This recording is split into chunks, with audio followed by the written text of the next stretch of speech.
ગુરુ બ્રાહ્મણ સમાજ યુવા વિકાસ ટ્રસ્ટ વડોદરા દ્વારા સતત છઠ્ઠા વર્ષ 113 ગુરુ બ્રાહ્મણ સમાજ વડોદરામાં રહેતા બાળકોનો સન્માન સમારોહ યોજવામાં આવ્યો હતો। જેઓ બોર્ડની એક્ઝામમાં સારા માર્ક્સથી પાસ થયા હોય તેઓનો સન્માન સમારોહ તથા ધોરણ 1 થી 12 અને કોલેજના વિદ્યાર્થીઓને ચોપડા વિતરણ કાર્યક્રમ વડોદરા ખાતે અલકાપુરી સ્થિત ડોક્ટર બાબા સાહેબ આંબેડકર હોલમાં રાખવામાં આવ્યો હતો, જેમાં 70% વધુ માર્ક્સે પાસ થયેલા ધોરણ 10 અને 12ના વિદ્યાર્થી અને વિદ્યાર્થીનીઓને ગુરુ બ્રાહ્મણ સમાજ યુવા વિકાસ ટ્રસ્ટ દ્વારા મોમેન્ટો સર્ટિફિકેટ અને બુકે આપી સન્માનિત કરવામાં આવ્યા હતા।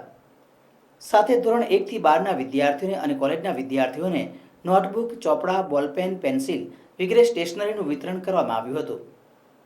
આ કાર્યક્રમમાં 150 થી વધારે 113 ગુરુ બ્રાહ્મણ સમાજના બાળકોએ લાભ લીધો હતો, જેમાં મોટી સંખ્યામાં માતાઓ, બહેનો, વડીલો, યુવાનો અને બાળકો હાજર રહ્યા હતા।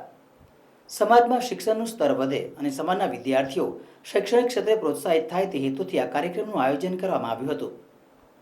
આ કાર્યક્રમમાં યુવા કમિટીના સભ્યો, સમાજના વડીલો અને આ કાર્યક્રમને સફળ બનાવવા માટે તમામ દાતાશ્રીઓનો ગુરુ બ્રાહ્મણ યુવા વિકાસના પ્રમુખ વિકી શ્રીમાળીએ આભાર વ્યક્ત કર્યો હતો। સાથે સાથે તમામ વિદ્યાર્થીઓ ઉત્તરોત્તર પ્રગતિ કરે તેવી તથા તેઓના ઉજ્જવળ ભવિષ્ય માટે શુભકામનાઓ પાઠવી હતી।